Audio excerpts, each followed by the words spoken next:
Now over to the English Premier League. Congratulations to Manchester City. They had a 2-1 victory over Newcastle, and I think it's a good win, right? When you are in a title race, any win is a good win, especially against a very good opponent. Now, the reason why, yes, Newcastle is 10th, but that is a very good team because looking at the way they play midweek, when you're in the Champions League, all right, I mean traveling and training, it matters. And you must bring that level of intensity to play well in the Champions League. Yes, they won comfortably, but I tell you what, it is still difficult when you have to play a Champions League game and you have a domestic game to play. And also, consider the fact that they're without some key players, right? They're affected by a lot of injuries, but for them to put up that second half performance, play the way they did, it is commendable.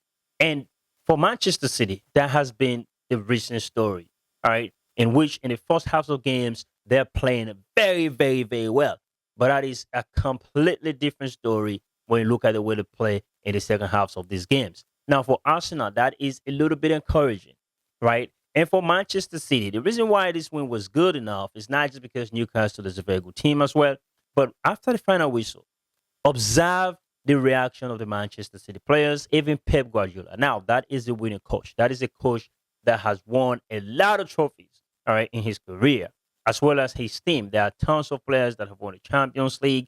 They have won multiple English Premier Leagues. For them to react the way they reacted, it means they understood the pressure, but they understood that they needed to step up and get the win. And that is what it did.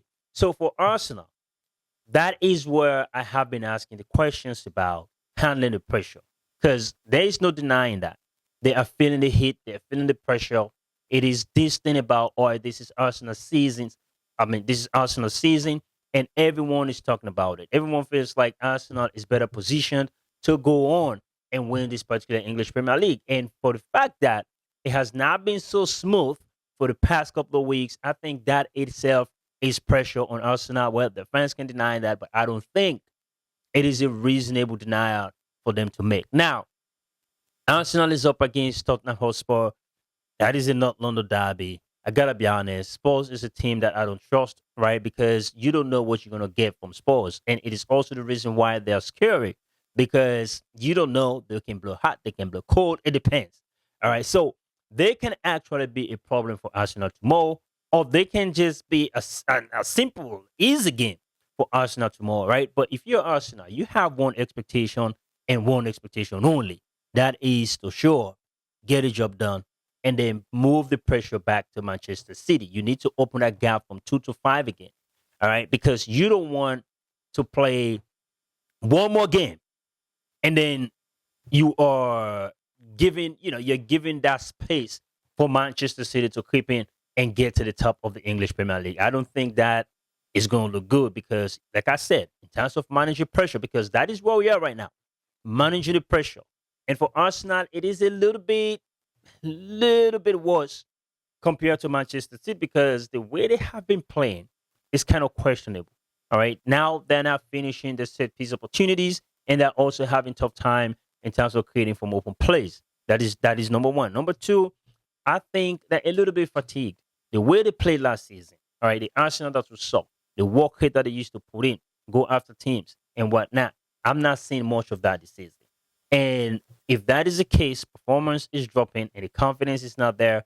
I think that just multiply, their problems. So this is still a title race, but Arsenal, I think, they should not surrender the lead to Manchester City. Doesn't matter whether it is 1 point, but if Manchester City is leading the EPL, and that is a team that is used to winning, and they have most players back. All right, and Pep Guardiola is just tweaking things because we see what Nico Riley has been doing in that role as a left winger or slash left midfielder. He is solid. All right, so Pep is a coach that is going to find ways and means to kind of get his hands on the trophy. And I'm gonna be honest, I'm tired of bantering Arsenal. All right, I want another team and and some different reasons. Okay, to go against other teams, but for Arsenal, it's been far too long. All right, I don't know how the fans can cope. Because I tell you what, well, I mean, for Real Madrid, every defeat, right? Every defeat just affects my mood, affects my weekend, and all of that stuff. So I don't know how Arsenal fans have been doing this for that long, like 22 years. So I think I'm sympathetic. I have to be honest. So I wish they will win this English Premier League this season and they'll just relax. Like take the pressure. I know their fans are very, very noisy. And I think that is the reason why a lot of fans are coming at Arsenal. But hey, it is what it is. I mean, one EPL, we can afford that. So they can win it and they can go on and just say whatever it is they want to say, it's okay. If they go on and win the Champions League as well, it's okay. All right. I mean, they're a very, very big club. To get one, I mean, it's fine. It's fine. I mean, we can look for other teams to banter, and I think, in my opinion, that should be okay. But Arsenal, like I said, if and only if you guys want to win this English Premier League, tomorrow you have to go and take your business. That is what you need to do. Until then, catch you all later. Stay blessed and peace out.